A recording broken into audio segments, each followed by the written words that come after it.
So the question today is, what's a firewall? I know you picture in your head on NCIS where something got through the firewall and there's the two, McGee and Abby, rapidly typing both on one keyboard, which is totally not realistic, by the way. Not that I'm knocking it, but it's not realistic. Something got through their firewall or they made it through somebody's firewall. The reality is in many ways it's a lot simpler and way more complicated than that. But for this point, or for this case today, a firewall can be, there's so many different words that you can use around it. UTM is one you might hear, Unified Threat Management. All the top tier firewall providers out there have some kind of UTM or Unified Threat Management system.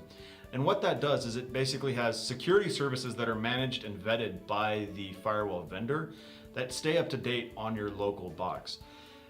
And for most of our clients, they're fairly small, so they're 10 to 100 or so users. They have a need for a firewall router combination.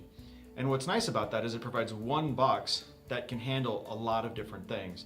So it can handle VPN, it can handle firewall duties, it can do scanning on the edge. So as you're downloading files, it will actually scan it with a built-in antivirus. In the SonicWall community, it's typically known as Advanced Threat Protection or Comprehensive Gateway Security. And you can actually have both on the same firewall.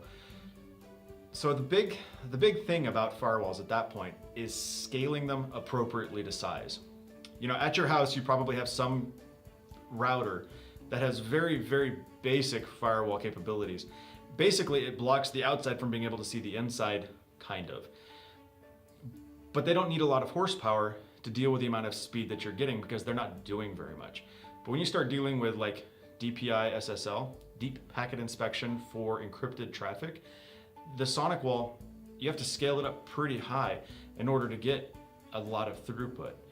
So really, this is where having a partner that can come in, explain what's right for you, and really get a holistic view of what you need for your business.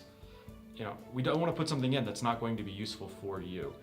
But a firewall, really, if it's monitored and maintained and reviewed on a regular basis, it can provide a very effective stopping point for bad guys to keep them out of your network. So having it always under a couple of big points. Having something that's properly sized for your network. 2, having it always under update for security services. And 3, having somebody that's paying attention to it and making sure firmware stay up to date and are paying attention to log files. If you have those 3 things, you have a much higher likelihood of being protected and secured. So that's, in a very long nutshell, what a firewall is.